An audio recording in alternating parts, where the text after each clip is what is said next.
I watched through the glass partition of the bridal suite as my mother-in-law, Evelyn, discreetly emptied a small vial into my crystal champagne flute.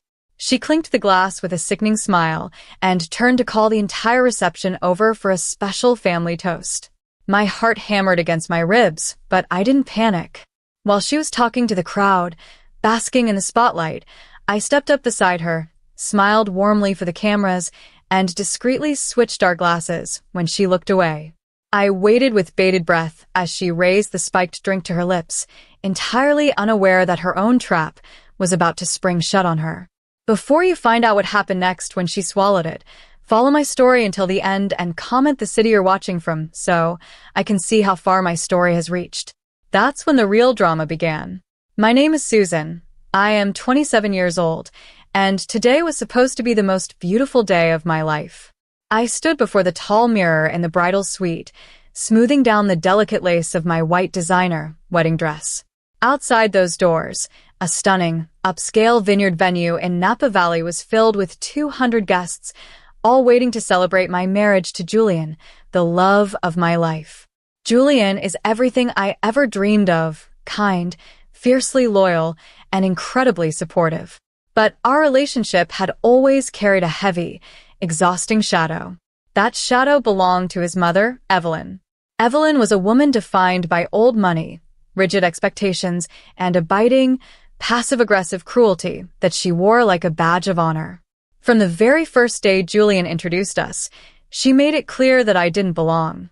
I didn't come from a family with a legacy name or a massive trust fund. I had worked hard for everything I achieved as a graphic designer. To Evelyn, that made me an outsider, a temporary distraction she assumed her son would eventually outgrow.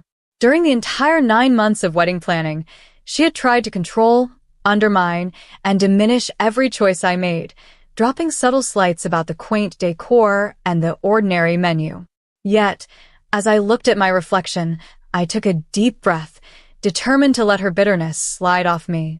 I smiled, stepped out of the suite, and walked down the aisle, believing that love would triumph over her malice. I had no idea how far she was willing to go to destroy my happiness. The ceremony itself was flawless.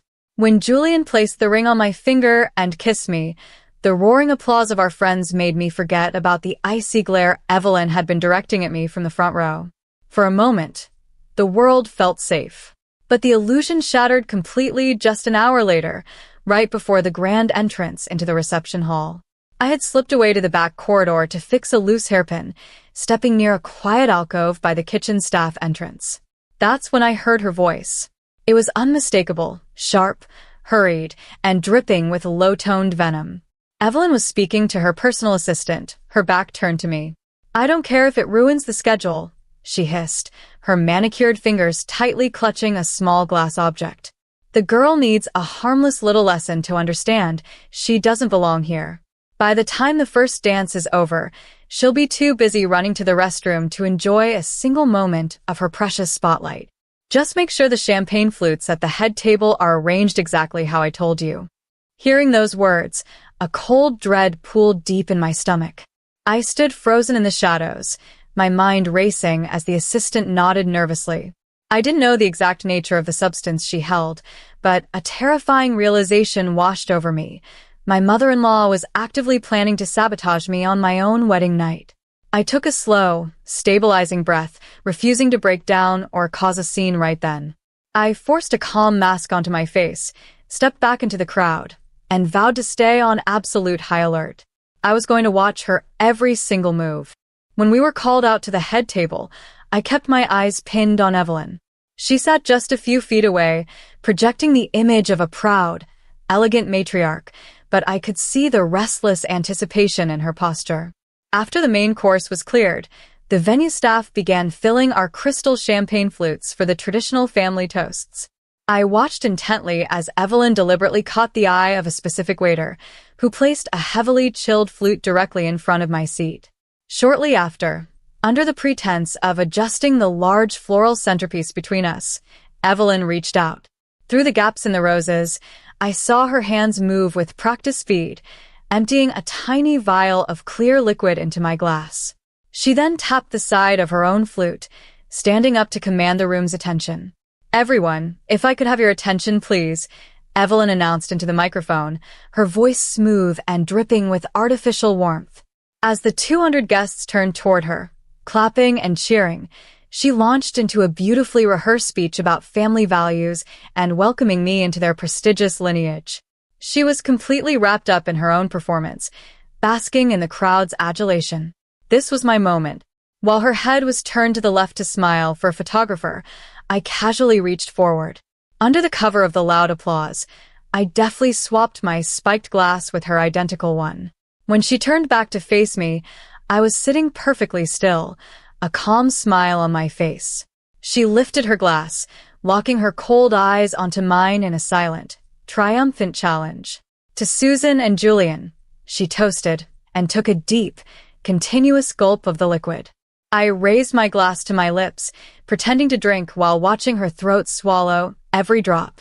Within 5 minutes, the smug satisfaction on her face began to freeze. A sudden, violent wave of sweat broke across her forehead, her eyes widened in sheer panic, and her hands began to tremble as she stared down at her empty glass. Evelyn's sophisticated posture disintegrated in a matter of seconds. It became immediately obvious that she hadn't used something lethal or dangerous enough to warrant a medical emergency. She was far too calculated to risk a police investigation. Instead, she had opted for an incredibly potent, rapid-acting liquid laxative and nausea inducer. Her malicious intention had been to humiliate me completely, causing me to violently ruin my white designer wedding dress right in the middle of the crowded dance floor before the eyes of all her high society peers. But instead, the poison pill she had meticulously prepared for me was now tearing through her own digestive system. The change was dramatic. Her face warped from a pale, pasty white to an awful shade of deep green. She gripped the edge of the head table so tightly her manicured nails turned white, a low, involuntary groan escaping her lips. Julian turned to her, his brow furrowing with sudden concern. "Mom, are you okay? You look incredibly sick." Evelyn couldn't even manage a coherent reply. She let out a sharp gasp, clutching her stomach violently as her entire body shuddered. Panic completely overrode her lifelong obsession with etiquette and poise. She bolted from her chair, knocking a massive tray of crystal champagne flutes to the floor in her desperation. The loud, shattering crash echoed through the entire venue, drawing the shocked eyes of all 200 guests. They watched in absolute, stunned silence as the proud, untouchable matriarch of the family lost all remaining composure, stumbling blindly across the polished dance floor while weeping in sheer agony, frantically trying to reach the venue's private restrooms before her time completely ran out. The elegant reception hall devolved into a low murmur of confused whispers as the music was abruptly cut.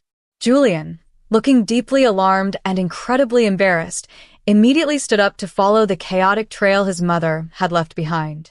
I kept close to his side, playing the role of the concerned daughter-in-law perfectly as we made our way to the private VIP holding rooms near the back of the venue.